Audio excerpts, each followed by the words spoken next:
वासळी शिवारातील जय मातादी plastic recycle कंपनीला लागलेल्या भीषण आगीच्या घटनेनंतर ग्रामपंचायतीने अधिक माहिती समोर आणली आहे। सरपंच आशा खोटरे यांनी सांगितले की ग्रामपंचायतीकडून संबंधित कंपनी मालकाला अनेक वेळा सर्व आवश्यक कागदपत्रे सादर करण्याबाबत लेखी व तोंडी सूचना देण्यात आल्या होत्या, मात्र कंपनीकडून केवळ एक अर्ज करून परवानगीची मागणी करण्यात आली होती। आवश्यक परवानग्यांची पूर्तता न करता उद्योग सुरू ठेवण्यात आल्याचा आरोप त्यांनी केला आहे। वासळी शिवार औद्योगिक परिसरात एकूण 7 ते 8 कंपन्या कार्यरत असून त्यापैकी फक्त 3 कंपनी मालकांनी सर्व आवश्यक परवानग्या, ग्रामपंचायतीचा न हरकत दाखला, एमआयडीसी व प्रदूषण नियंत्रण मंडळांची मान्यता नियमितरित्या घेतल्याचे सांगण्यात आले। उर्वरित कंपन्यांनी कोणतीही अधिकृत परवानगी घेतलेली नसल्याचे ग्रामपंचायतीचे म्हणणे आहे। याच पार्श्वभूमीवर येत्या काही दिवसात संबंधित कंपन्यांविरोधात जिल्हाधिकाऱ्यांकडे निवेदन देण्यात येणार असून नियमांचे उल्लंघन करणाऱ्या उद्योगांवर कारवाईची मागणी करण्यात येणार असल्याचे ग्रामपंचायतीने स्पष्ट केले आहे।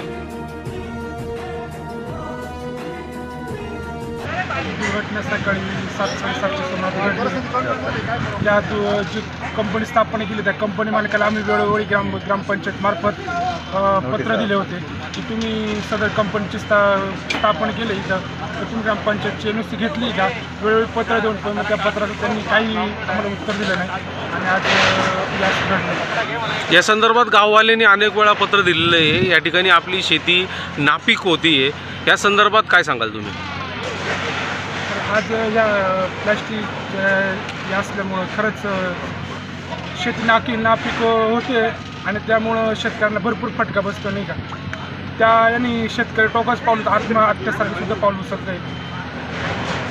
एकंदरीत असं पण बोललं जातं या ठिकाणी ग्रामपंचायतीला 20 लाख रुपये दिलेले नाही, हे हा एक प्रसार प्रचार खोटा प्रचार होतोय ग्रामपंचायत सदस्यांचा किंवा सरपंच किंवा पूर्ण बॉडी। तुम्हाला सांगितलं काय नाव आहे आपलं? आशा सरपंच वासळी। त्या वासळी गावामध्ये या कंपनीच्या इथं आग लागली आहे, काय सांगाल? आज या कंपनीमध्ये 7 वाजता स्फोट झालेला आहे कंपनीचा आणि या कंपनीने कोणत्याही ग्रामपंचायत कार्यालयाची नोंद न घेता परस्पर काम त्यांनी सुरू केलेलं आहे। या ठिकाणी जर मोठा अपघात घडला असता तर याला जबाबदार तुम्ही असता, काय सांगाल तुम्ही? कारण इथं त्यांनी ग्रामपंचायत कार्यालयाची कोणत्याही परवानगी न घेतात तर स्थानिक मालक कंपनीचे मालक जबाबदार राहणार। या पुढचा निर्णय आपण काय घेणार आहे आता?